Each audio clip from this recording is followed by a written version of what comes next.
thanks for joining us here at Kicks Cooking and More. I'm Marie Lockwood. Today's recipe is a very easy homemade meatball that you can actually use to make quite a few things. So let's see what we need.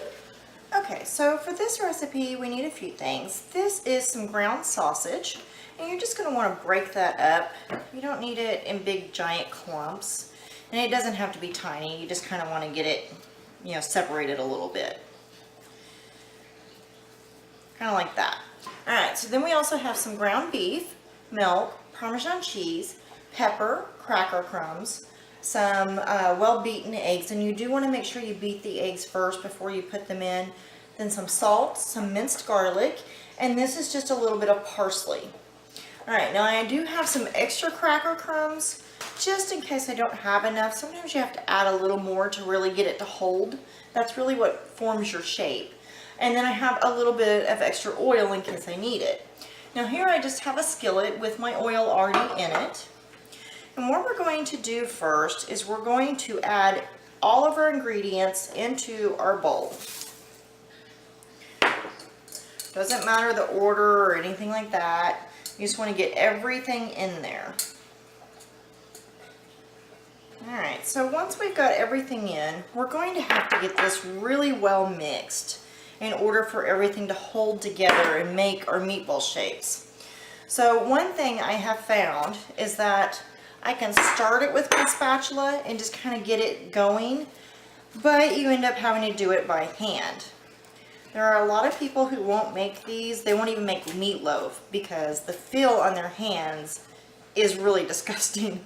I'll admit, it's pretty bad, but sometimes it's worth it. For me anyway, but I really enjoy cooking. If you are not someone who enjoys cooking, this might be too much for you because it really does get kind of gross. Alright, so we're just going to do this.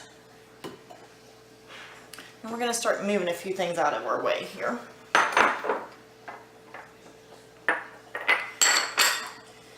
that a little bit easier to work. Alright, now it's time. Make sure that you've washed your hands really good before you do this, guys. So you're just going to tear up your ground beef, and you're just going to mix everything together by hand. And then we'll be back. Okay, once we've got it really well combined, you're going to take just a little clump, and you have to decide how large you want the meatballs, and it really depends on what they're for. Now you're going to make them slightly larger than you want them to actually be, because as they cook, the grease comes out and then they kind of shrink in size a little bit. So about this size is just about perfect, because this is good for spaghetti sauce, it's good for meatball subs, and it's actually pretty good for doing just appetizers with your meatballs. So you really have to decide. Now the problem is you really need to check your consistency. If it holds a shape well and it's not just completely falling apart, then you're probably good. Now mine is holding a shape pretty well, but they're very, very mushy. So I think they need just a bit more cracker crumbs. And you really, like I said, need to decide that for yourself. Sometimes they do, sometimes they don't. It really depends on just how wet all of your ingredients really are.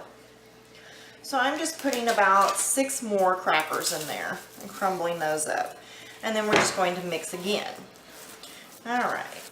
Now, if you look at it and you've ever made meatloaf, this would make a meatloaf. It's holding its shape pretty well. So now we're in good shape.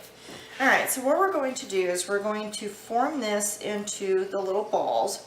And you can use an ice cream scooper if you want to, if the feel is really just driving you insane. And you're just going to put those into your oil. Now we're going to cook them just for a few minutes all the way around until they're a good brown. If you cook too long trying to get the inside done, your outsides will be burnt. So let's not do that. So what we want is a nice browning. And it's okay that they're slightly raw on the inside. The reason is, depending on how we're cooking them and what we're doing with them, that will finish cooking them. Now, if you're wanting to serve your meatballs as like an appetizer for like game day, what you can do is put them into a crock pot with your marinara. You leave them in there for about 20 minutes. You want that pretty hot. and that will finish cooking off the meatballs. And then you just, put a little container of toothpicks next to it, and a little bit of plates and a scoop. They scoop out a couple of the meatballs and they use the toothpicks to eat them. Now, if you're wanting to use them in a meatball sub, again, you're going to move them to a pot this time, not a crock pot, just a regular pot with your marinara, and cook them for about 20 to 30 minutes. This will finish them cooking off in the middle and have your sauce all ready for when you scoop them onto your subs. We use hoagie bread, but whichever one you want to use. You can put those in there. Then you just add a little mozzarella and you have a meatball sub. If you're wanting to put them into your spaghetti sauce, you can use my spaghetti sauce recipe, which is on the website, and I'll put a link below for the video if you need to see how it's done. Now, if you're putting them in my spaghetti sauce, then after the sauce has cooked for 45 minutes, and these have cooked to lightly golden brown, you just add them to the sauce. So like I said, you really have to decide what you want to do with them. Now, there are some people, and it's perfectly okay. I have not tried it because, well, if I'm going to the trouble of making it, I want the just satisfaction of eating them immediately. But you can. You can make an extra batch. You're going to cook them just like we are with the browning. And once they're pretty browned, you want to go a little bit further at that time. You're going to take them and let them cool off, dry them off on a paper towel to get as much of that oil out as you can. Put them in an airtight container, and you can stick them in the freezer to use at a later date. Now, I don't like doing that. I know that people do it, and technically you can do it, but I don't like partially cooked meat reheated. It makes me very nervous and uncomfortable. So I wouldn't do it. I wouldn't recommend that you do it, but people do it. So it's completely your choice. Alright, once we have a nice layer of our little meatballs in our skillet, we're just going to cook those, like I said, till they're nice golden brown.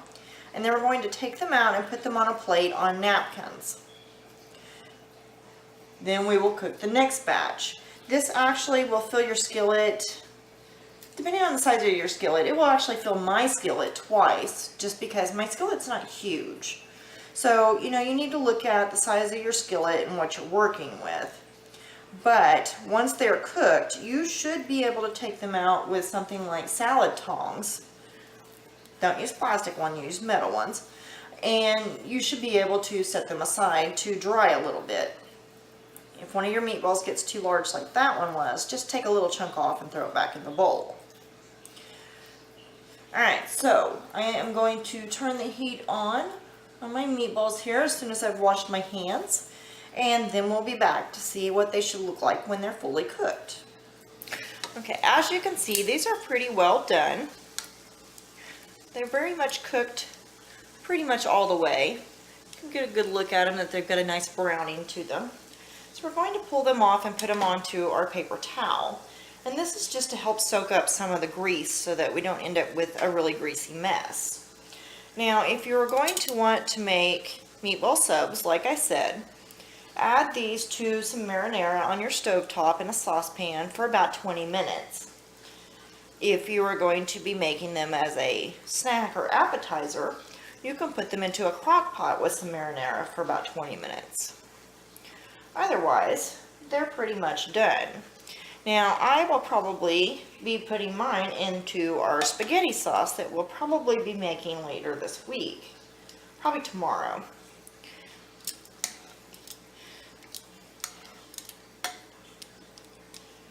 You can see we've got a pretty good pile here from this recipe. Now, you can take one, let me see if I got a cooler one. I don't want to do one that's still really, really hot. Okay. So you can take them and just break them open. You can see that they're almost completely cooked. There's a tiny bit of pink right there in the middle, and that is why we want to cook them for an additional 20 minutes into whatever sauce that we're going to be making, depending on what you want to make. Okay, so that is it for our episode today. And you can see that we have some quite a few meatballs actually from this recipe, and some of them are a little bit larger. You can make them smaller if you wish to, and it goes a little bit further. But as I said, you can use them to make quite a few different things. So I hope that you enjoyed the show today. Thanks for joining us here at Cakes, Cream & More. I'm Maria Lockwood. Have a great day.